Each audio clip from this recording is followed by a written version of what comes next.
Hey guys, welcome back to my sewing room. I'm Kelly and you found me here on Pick and Stitches, and today we're going to be working on the dragon fruit block of the month. This is month 6, so there's 6 out of 8 so far, and I can't wait to show you.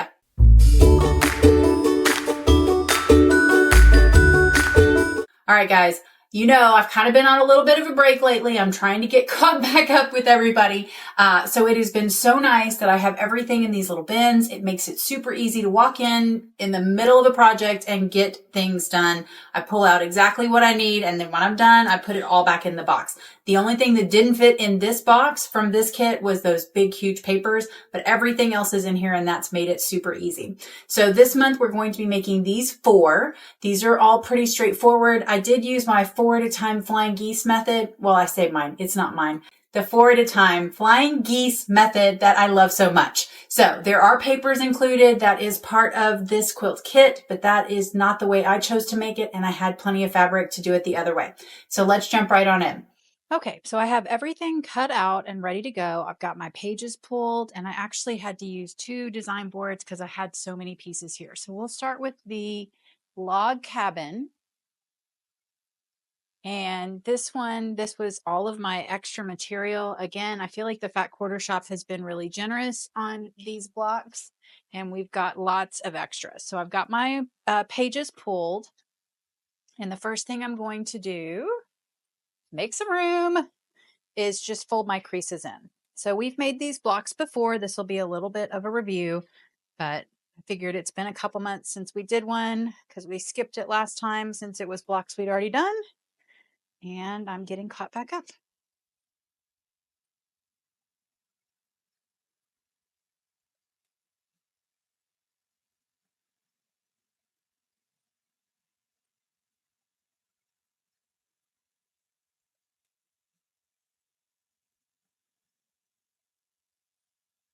Okay, so now all my pages are creased. I'm going to look back at my block and just double check. So the darkest one here, all of these dark ones are actually going to be my white. And then just to kind of keep it straight for my little head, I'm going to put dots on my one that is polka dot. So that's going to be my polka dot. Then I'm going to have my wood grains. Then I'm going to have my polka dots. Oops, that's not a polka dot. Let's just do the next one for you guys.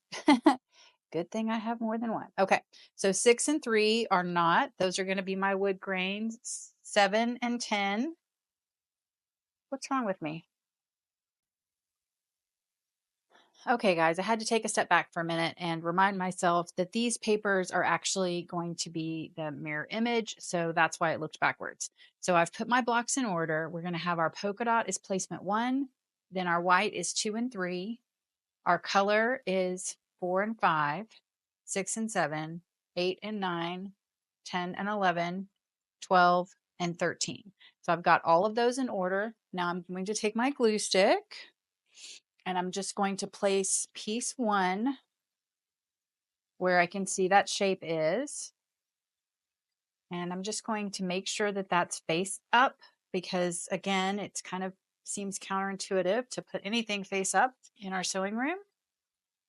And then we're going to trim this back. So I'm going to trim to my placements 2 and make sure that that's good. This is just an add a quarter ruler. It's a little bit longer than the standard one. I like it when I'm doing these larger blocks. So now that I've got that trimmed back, I'm going to head over to the machine and we're going to place piece 2. And I actually have not reset up my sewing station yet. So the first thing I'm going to do is switch my presser foot to a 90 needle. I'm going to be doing a lot of paper piecing for this project and one other right now. So I am going to take the time to change that out. And to be honest, it was probably time to change out that needle anyways. I know people always talk about how they like to store their sharps. I just have a ball jar with a lid and then an old floss container that I fill it up, put it in, any bent pens, anything like that. And then it's ready to go until it's full. Okay, so that's my 80 needle out. Now I'm going to throw a 90 in.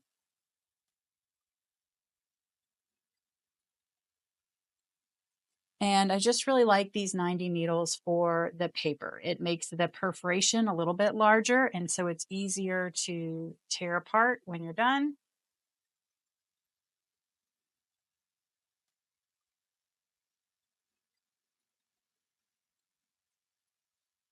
And then I'm going to switch my presser foot to just a straight foot.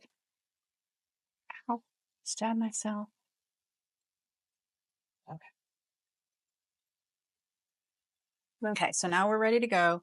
I'm going to flip this over, grab my piece 2, get it aligned. If you want to, you can glue that in place. I like to fold it so that I have enough room to wrap my fingers around it. Once I get it where I need it, then I can just hold on tight. And I didn't thread my needle.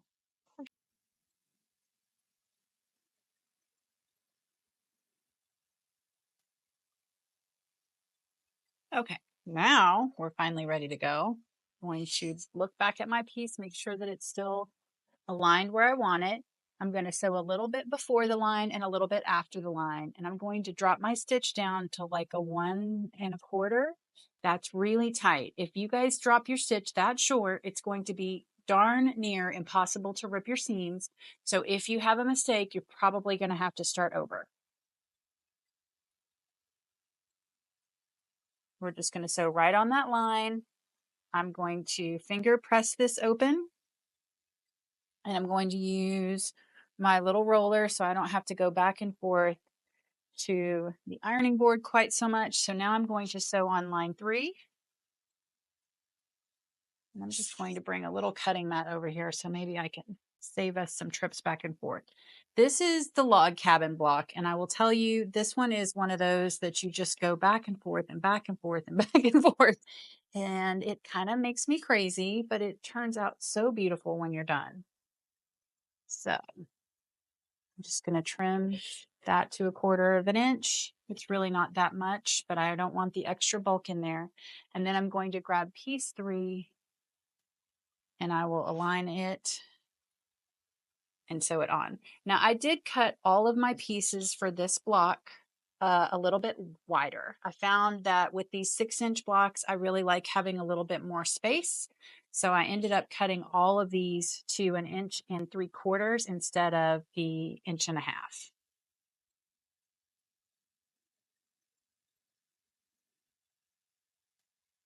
Okay, so then I'll finger press this back. Okay, guys, I forgot to change the camera when I moved over here. So all I'm going to do is take this add 1/4 ruler. This is the longer version of the add 1/4. I really like it. It's the add 1/4 plus, so it gets a nice beveled edge here, and I like to use that to fold up my paper. So I'm going to get right aligned with 4, flip it around, and trim off this edge. And then I'm going to do the same thing for 5 and hopefully maybe save myself a little step. Okay, so now I have those. Then I'm going to grab piece 4, which is this one, and piece 5, and head back to the machine. So now I've got both my pieces. I'm going to make sure I grab that shortest piece. I did go ahead and make all of these pieces, you guys, 1 3/4 instead of 1.5 inches. I just find that I like having some extra wiggle room on some of these bigger blocks. The 4-inch blocks, I don't find that I need it, but I did a couple times on some of these 6s.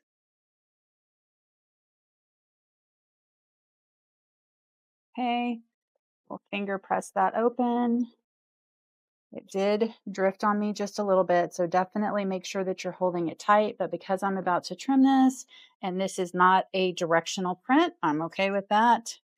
Now I'm just going to line up the next piece and hold it a little bit more securely this time.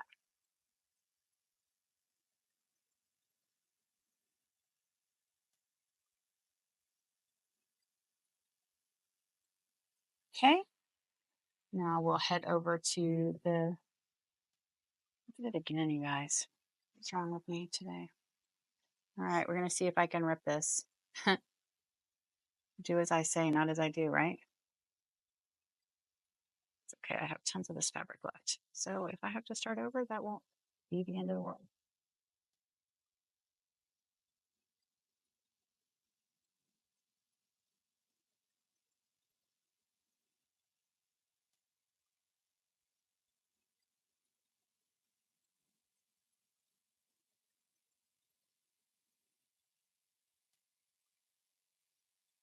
Okay, so I'm going to pick that up, double check, make sure that that end hasn't drifted on me. All right, now we'll head over and trim it up. So again, I'm just going to fold that back, give it a nice little roll. So you can always press it. You're really supposed to use a dry iron if you do press between. I have used steam before on accident and it didn't totally waylay me, so that's an option.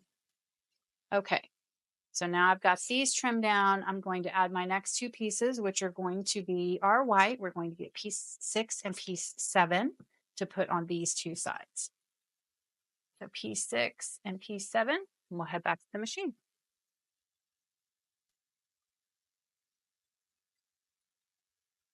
Oops, wrong one. If you put it on there and it feels way too long, it's probably the wrong piece.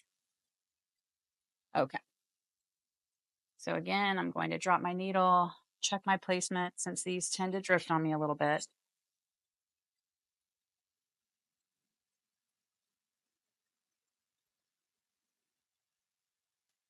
Looks better. Press it open. I finally did buy a second roller. I like to use those in my applique bag when I'm on the go, but I never had it at my desk when I wanted it. So I just bought another one. Okay. Check my placement.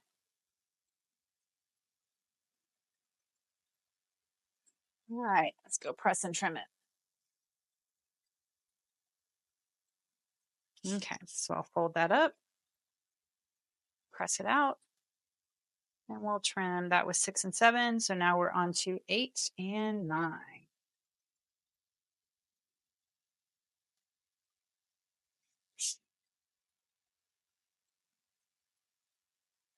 And since our last round was this wood grain, then I know my next round is going to be our polka dots. So I'll grab my next group of polka dots.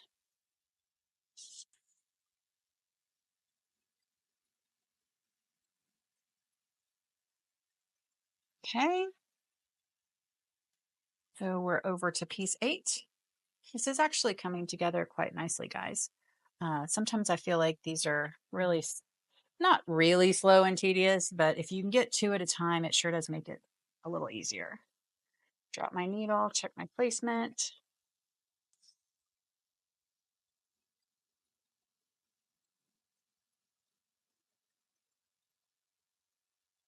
Press it open.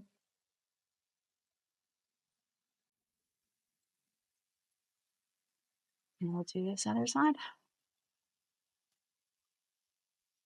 Now, this looks really wide. So I'm going to look at it and see if which side I want to be lining it up with. And they both look a little bit wide. I can see through my paper. I don't know if you guys can see that on camera. If I hold this up, my piece is definitely long enough, but I need to make sure I can see those lines from the other side as I'm lining it up, or it's not going to be in the right spot. So I'm kind of using my, oops, I left that light on. Sorry, guys. Using my background here to make sure I've got it in a good spot. Okay. Hope that made sense. I know sometimes people use light boxes or the window.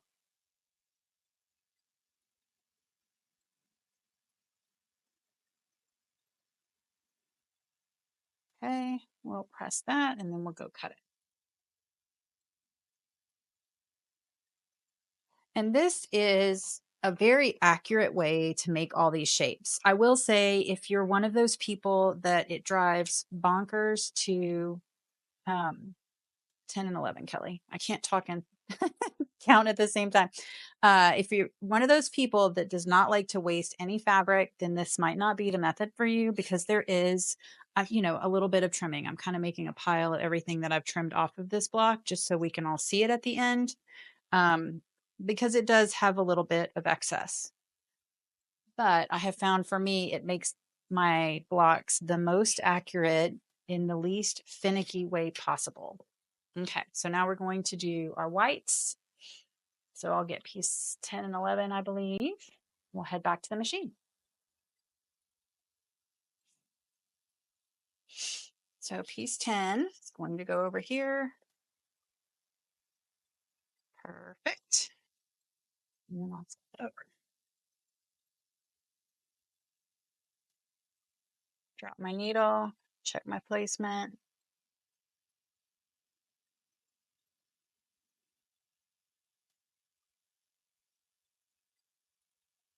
Give it a quick roll.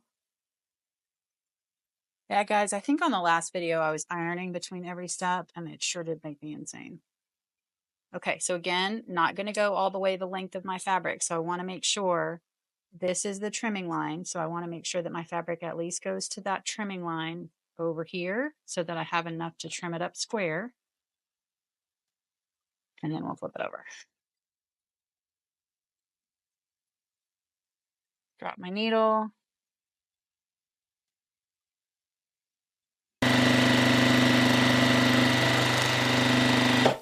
And again, uh-oh.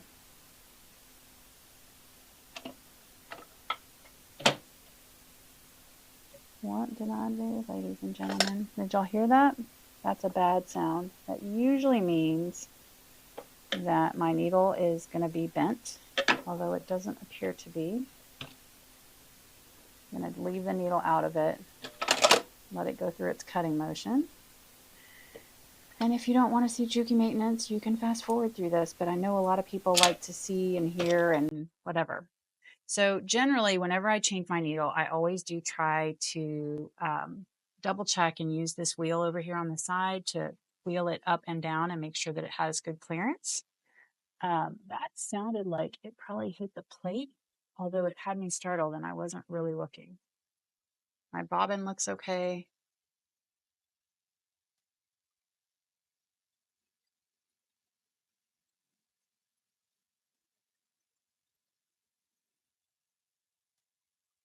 Cutting motion sounds okay by itself. So because it made that hideous noise, I'm going to throw this needle away and I'm going to start over because I do not want to mess up my machine over a single needle. It's probably okay. It looks pretty straight, but I'm just not even going to go there. I will start over again. Maybe I didn't have that needle seated all the way to the top of the, I guess that's called maybe a shank. I don't know what it's called, but that was not a good noise. And whenever in doubt, I'm going to just start over, especially if I have the extra needles. So with the Juki, yeah, I was kind of had a moment where I was like, gosh, is that the long arm needle? Wouldn't that be funny? But it's not. Okay, so with the Juki, my shank is flat on this side. A lot of home machines, it's flat on the back. I can talk really. That needle is all the way to the top as far as it'll go. I'm going to tighten it on with a real screwdriver, not just my finger. Now I am going to see if I can back out for you guys. Pull back and use the wheel over here to use my needle to go up and down. I always really do try to do that just because, yeah, it's really tight on that side. I don't know if you guys can see, like the needle is not traveling right in the middle of my plate. It's traveling kind of off to the side. So I'm going to pull my needle all the way up. You guys, it's like whenever I'm trying to be fast, the world is just against me. So I'm going to adjust my plate. If you're not comfortable doing that, then you might be okay with it like that. But I want to make sure it's really well seated. But I don't want to take it all apart today. And I don't really do much more than this. This is one of the steps that you do when you're cleaning your machine. You take this cover off and you clean out everything underneath it. So that's not super foreign, but I'm not, servicing my own machine here, guys. Don't get me wrong.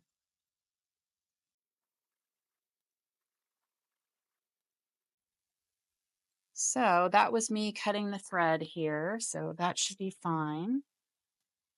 Now we'll press this open and I need to come trim that other side. Okay. So I'm not going to need to trim these two, but I want to look at these two purples. I'm going to trim side 12 and 13.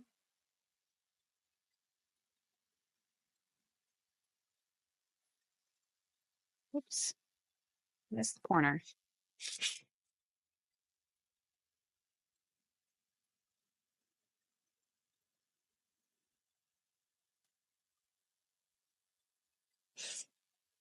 Okay, so there's 12 and 13. I'll grab my last two sides, which are the wood grain. We'll head back to the machine. So I'll probably go a little bit slower this time. I don't even think I was.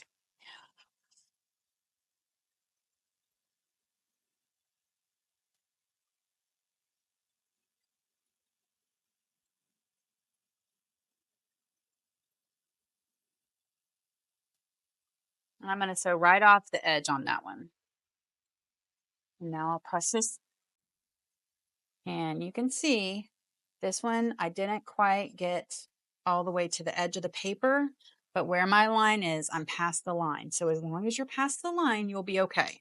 But you do want to get as close as you can to that line or further, obviously. You have to get to the line.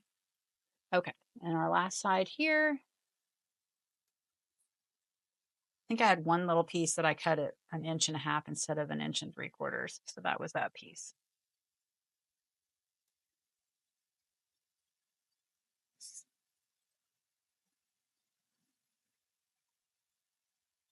Okay, now we'll head over to the pressing station. Okay, guys, and this is our final press before I pull the papers off. So I am actually going to press this one. So I have to remind myself not to use the steam. My iron has been off, so it's not hot enough to use it yet.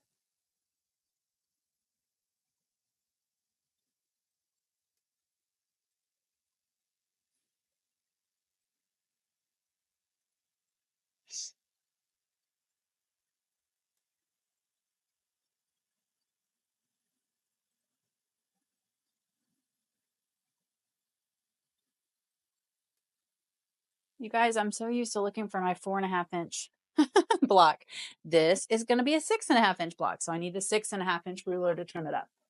Okay, so I'm going to use my Sue Daily spinning cutting mat, and I do go ahead and place this extra mat on it so that when I'm wearing one out, I'm going to be wearing out this one because it is a little bit less expensive than my pink one. So you're going to flip it over. You're going to get lined up with your outside edges. If you don't have a 6.5 ruler, you can go one and then turn it and cut the other side. But I do like that I can see the whole thing all at once.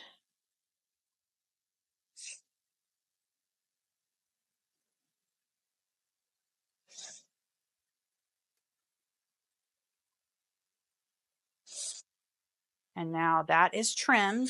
Now I can pull my papers off. So you definitely don't want to pull off your paper before you trimmed it up because that's going to tell you where to trim it, how to get everything centered. And this 90 needle and dropping that stitch length like just makes it a dream. I don't know if you guys can hear it. I'm like not even really tearing it. It's just kind of coming right out. And if you're lucky enough to have littles around, my kids don't mind helping me with these. So it's kind of, I don't know, therapeutic a little bit. Okay, so there is our final shape. Let me give it a good press with a little steam this time.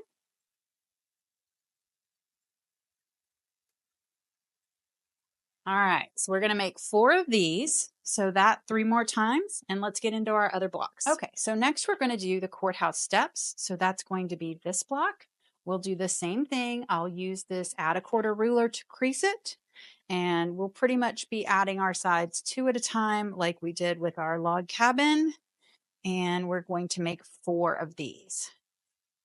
There is, I think, 2 colors in this one. Yeah, this is a real simple courthouse step, so it won't be confusing like some of these other blocks. You know, you add a 3rd color in, it gets a little bit like, wait, which row am I on? To be starting out with our floral print on the back. So I'll go ahead and get that placed. I've got a thread stuck to it from when I starched it. There we go. Okay. And we'll give it a quick trim. So we're going to trim on line 2 and line 3. just make sure that that's down to 1/4 of an inch. That side looks good. This side looks a little bit wider, so I'll go ahead and use it. Now, again, guys, I did make most of these 1 3/4 instead of just the 1.5 inches that the pattern asked for. Okay, so placements 2 and 3 are going to be my opposite color. They did have this written out to be with our stripe. So you want to pay attention to what direction your stripe is going. So we're going to want to make this perpendicular stripes. So I'm going to want to make sure that in the end, they look like this, not one like this and one like that, or you may even want them to be this way, but I'm going to go ahead and follow the pattern and make mine perpendicular to this first block. And I'm going to try to get as much filming done here as I can, guys. They are clearing the lot across the street from us, and they have the wood chipper over there, and it is really loud. So, and of course it faces my sewing room, because which direction would it face?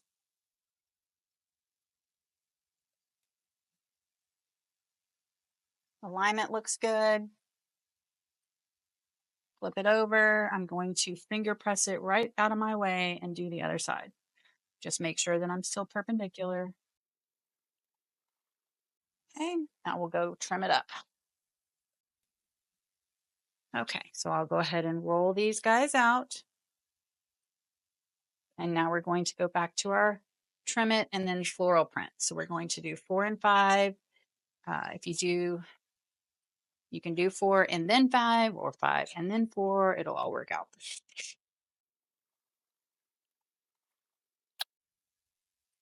Now, when we do these, 4 and 5 are going to come out of the same pile. So don't let that confuse you.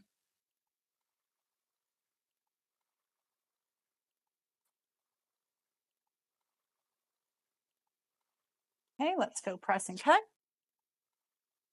Now, as we work more and more with this stripy pattern, it is going to be important that you keep your pieces straight, just like it was important that you cut them straight.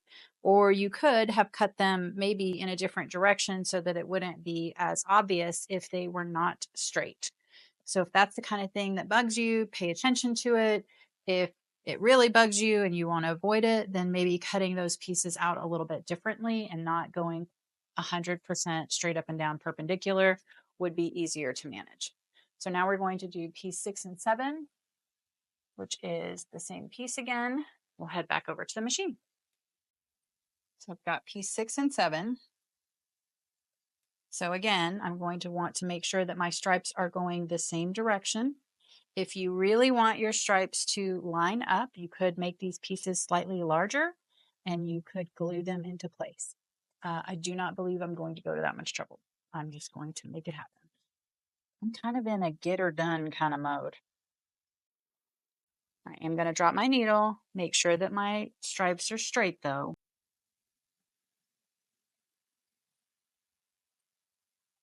Okay, so now we've gotten wide enough that we don't have to push this one out of the way in order to sew the next one on.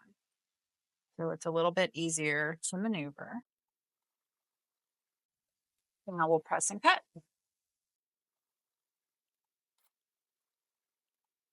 Okay. So we will 7 and 8, I think, 8 and 9, 8 and 9.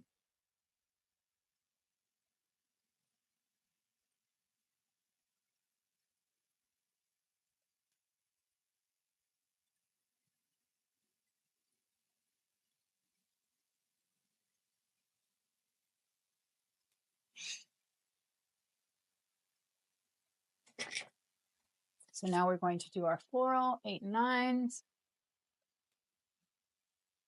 Double check my length. Kind of looks a little short, guys. But it's not. It has enough to cover. It's just because my other 2 pieces were a little wider. Okay. Always better to double check.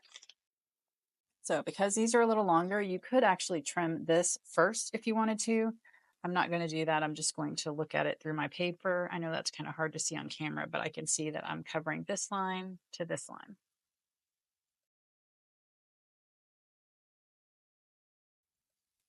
And again, we're wide enough now. I don't have to move it out of the way. I can just flip over, get my paper aligned. we go.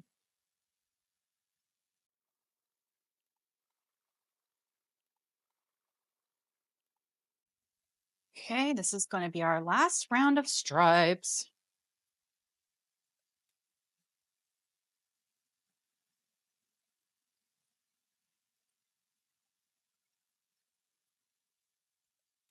And we'll head back over to the machine. Stripes are going to be headed the right direction. You guys, I've noticed on my videos lately that I say "gonna" and it's making me crazy. I never was one to really have a ton of slang in my vocabulary, but clearly I've learned some.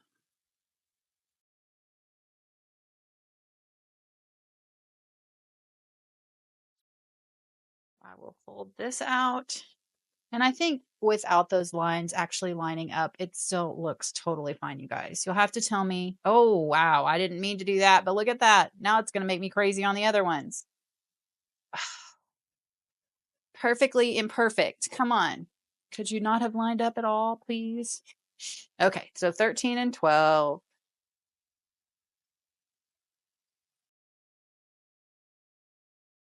Okay, so we'll trim this side up.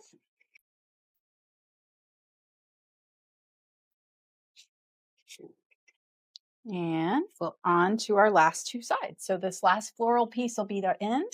We'll head back to the machine.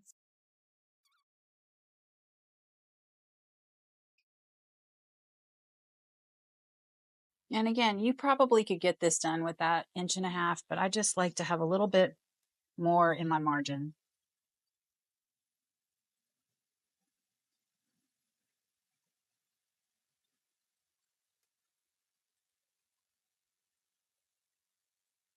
Okay, so for this last round, I always do like to press it with the iron before I trim it. Play my filming Jenga here, Tetris. Give it a nice good press.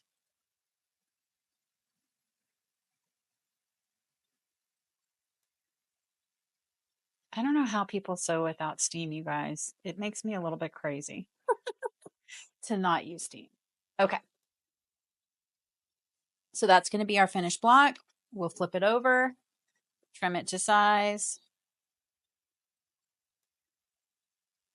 Again, it's that same 6.5, but if you didn't have that, you could trim it with just any ruler that you have. Just line up two sides and then move it.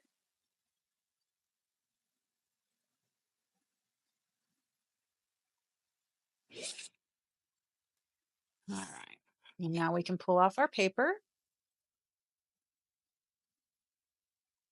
I mean, it just kind of comes off like butter. When you've used that 90 needle, if you have been limping along with your 80 needle, I'm telling you, if you're doing very much paper piecing, this is so much easier. I'm always kind of lazy and I don't really feel like changing my needle. And then I finally do, and I'm like, why do I fight it? Okay. So now we'll give that a press, and that is our final block. I'm going to steam it.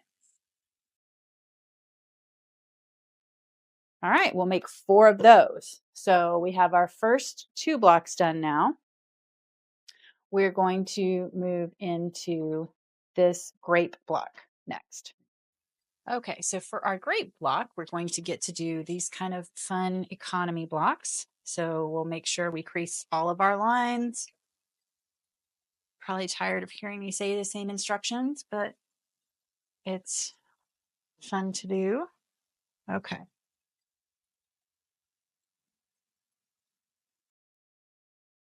I guess I can clean up my station a little bit. So these were my papers that I lost from the last one. And then that's how much fabric I ended up cutting off. So it is a little bit of waste, but it's not just terrible. Okay. So we need one of these. Got one of those. We're going to have our center is this fun, my favorite purple print. So flip that over. I'm going to glue it in the middle, pretty side up. Let that sit for just a second, and then we'll trim it. Just get my whole Jenga thing going here, guys. Okay, so we've done 1. Now we're going to do 2 and 3, and then we'll do 4 and 5. So 2 and 3 are going to be our floral pattern. Trim this down to 1/4 of an inch. Heidi, please don't. Sorry, guys. They are really trying to cut that wood down across the street, and Heidi just doesn't allow it. She says, no, thank you. You're not allowed to be in our front yard.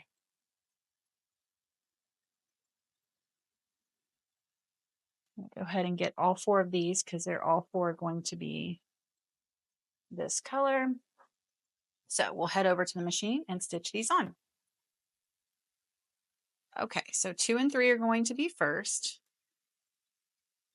So I'm going to center that and then flip it over and stitch along that line.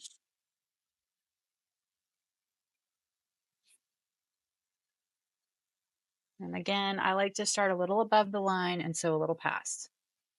Drop the needle, make sure my alignment's good.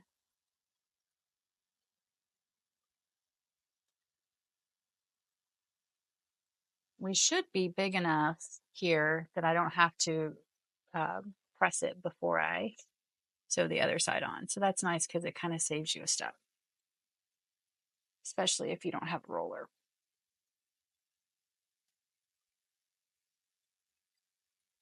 Okay.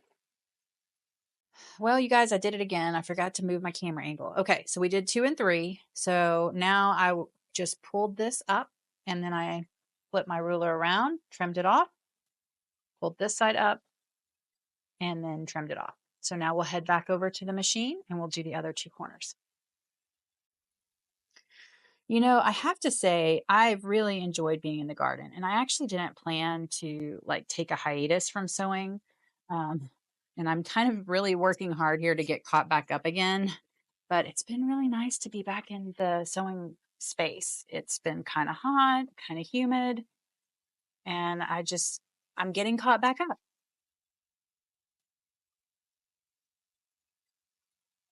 And I was starting to feel like, gosh, I was really far behind the 8 ball on how many quilts I've done this year versus last year. Again, I think last year I did 30, um, and I wasn't feeling like I had done that many, but we're into almost month 6 and I've done 10. So I'm not doing the same exact, but 10's still not, I'm not chopped liver yet.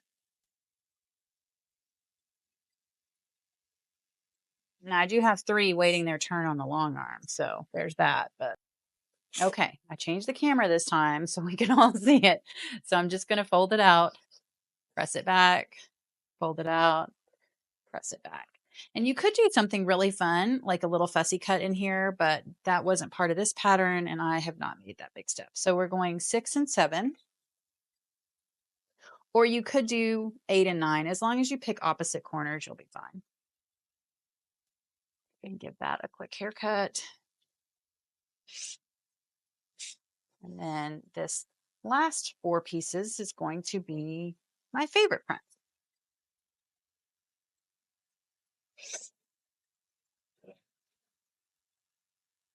We'll grab 4 of these.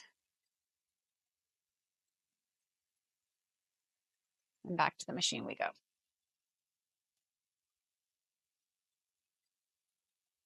So 7 and 8 is what I cut back. So I'll start with those. But again, you could do either set of opposite corners.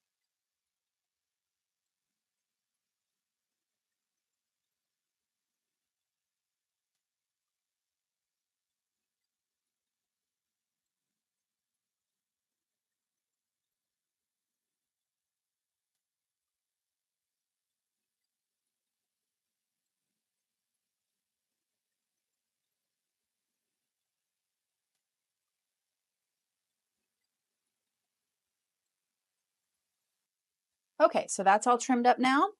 And we will do our last 2 corners.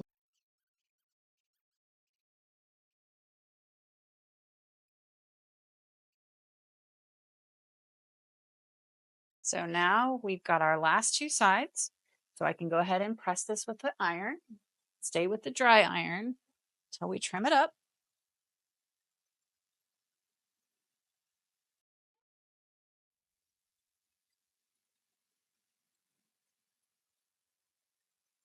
And we'll give it a quick trim.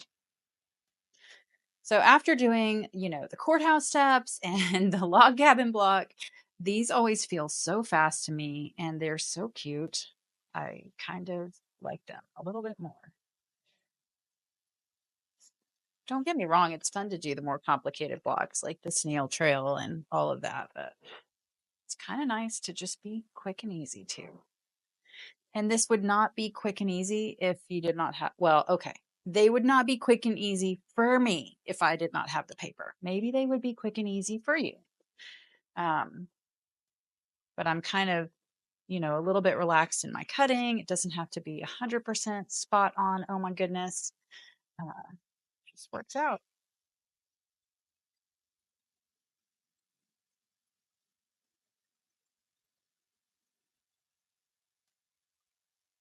Okay. So give it a good press with some steam.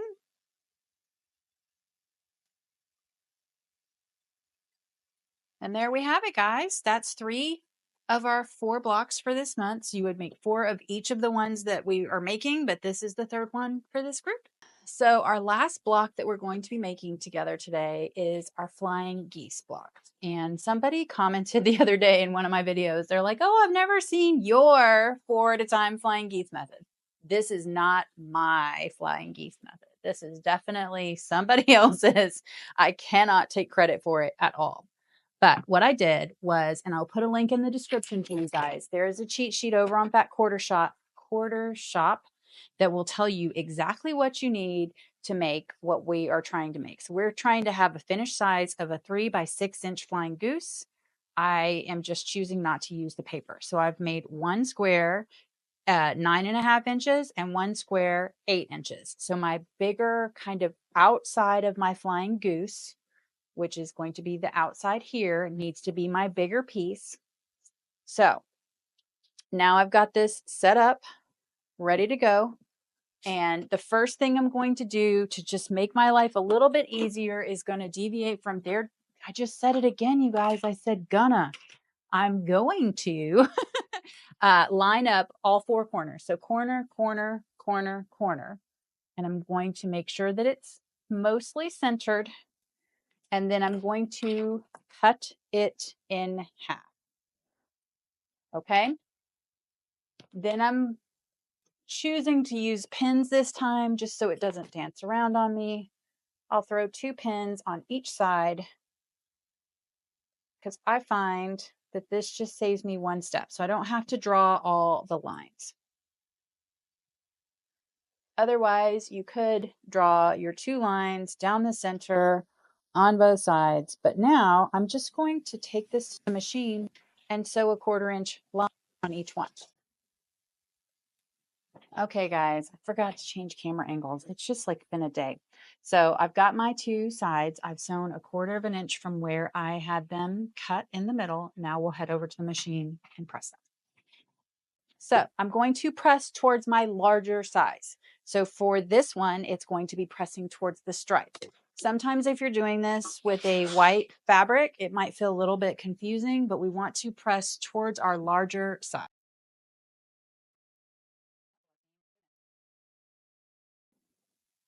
Okay, now this next step is going to feel a little bit awkward because we are going to sew these 2 together. And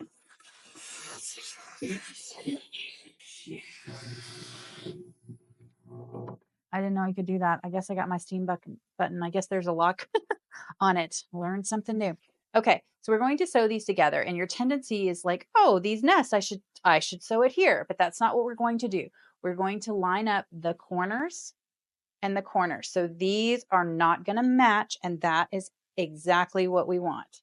So now that we've got those, we're going to not do it on my cutting board or my ironing board. Goodness, that would be fun. Okay, so I'm going to do the same thing. I'm going to cut it in half, and then I'm going to pin it. And sew a 1/4 inch. And if that makes you nervous, then just pin it and draw your lines and sew it and then cut it last. But there's a fair amount of margin in this. This is the, Oh, it's not the Sue Daly. Who is it? The Eleanor Burns 4 at a time method. I'm going to be using her ruler. You could also use a Creative Grids ruler to trim it up. But Kimberly's cheat sheet that she made over, or somebody made over at Fat Quarter Shop, actually has even a little bit more of a margin in it. So if you're cutting the size that they recommend, this will come out a-okay fine. Just go. Okay, so we'll sew these two sides.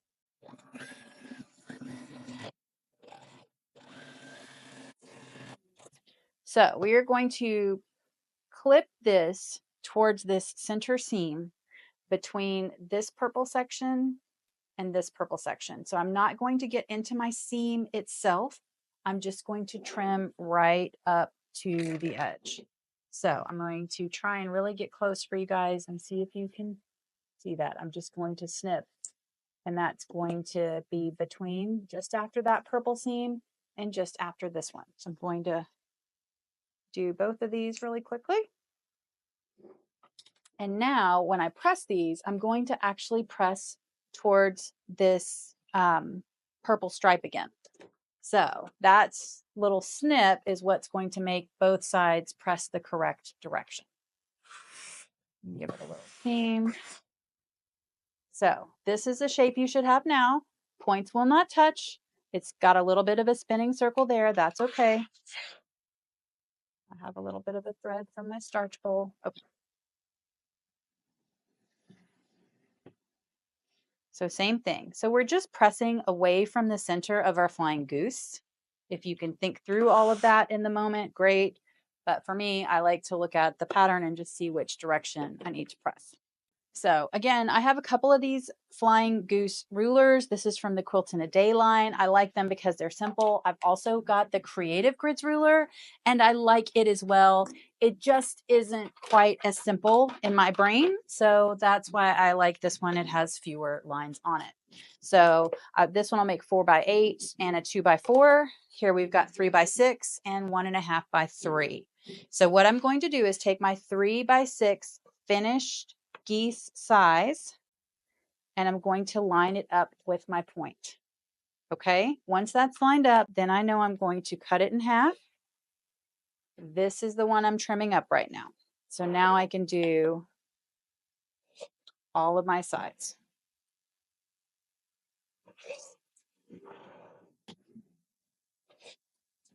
So the combination of the spinning mat really makes that easier. So I do have some waste here, guys, and that is just kind of the nature of the beast here. I'm going to line this one up. Same thing. Now, if you want to cheat just a little bit, you might give yourself a little bit of room on the inside of that line. I like to always make sure I can see my points, but that's it, you guys. So keep all my cast offs over there so you can see how much I might have as waste products. And I've got one more to trim up. So I've got 2 geese now, completely finished.